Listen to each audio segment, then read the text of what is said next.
Now, this is second extract that I'm looking at in chapter 10, and it's one of Aunt Lydia's longest interjections. But it starts off with very simple: summer dresses are unpacked and hanging in the closet.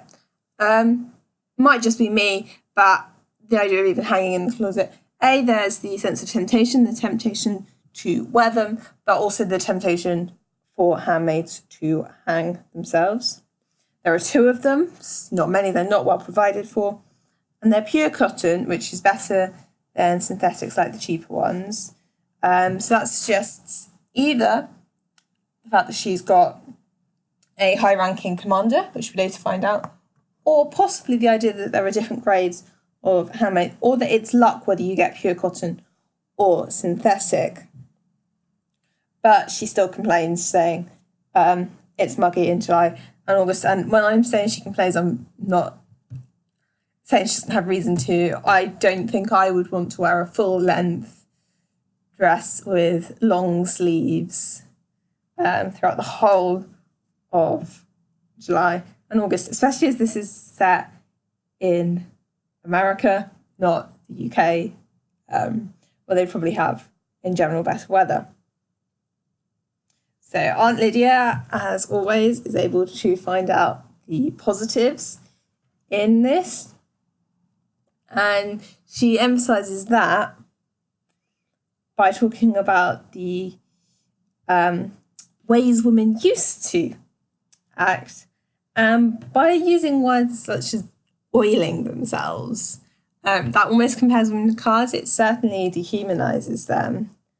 And it suggests it's quite a disgusting idea. That's so through that outward showing how Gilead manipulates.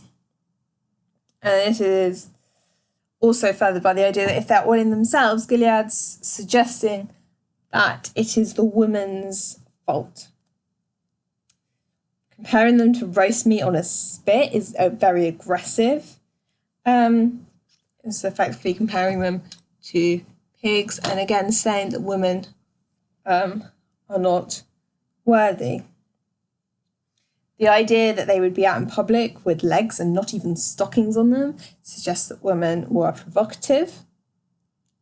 By putting italics on every use of the word things, or the diacope of things, there's continued emphasis, and it helps the reader to establish that it's Aunt Lydia's voice. There's use of tricolon and epiphora, talking about avoiding things, excluding things, and the fact that such things don't happen to nice women, again, accentuates the blame. Then there are these very interesting last few lines, and not good for the complexion, not at all. Wrinkle you up like a dried apple. But we weren't supposed to care about our complexions anymore. She'd forgotten that. What Atwood seems to be doing there is, well, she's highlighting the hypocrisy of Gilead, and also the fact that the aunts are infallible and don't completely support Gilead, that they are not merely servants of the regime, and they do have ideas of their own. Moving on quite quickly, this next extract is quite disturbing, I think, and by starting with a rhetorical question, Atwood highlights the change which has taken place, the fact that the narrator is unable to believe the immense difference. And it gives the sense that she's telling a story.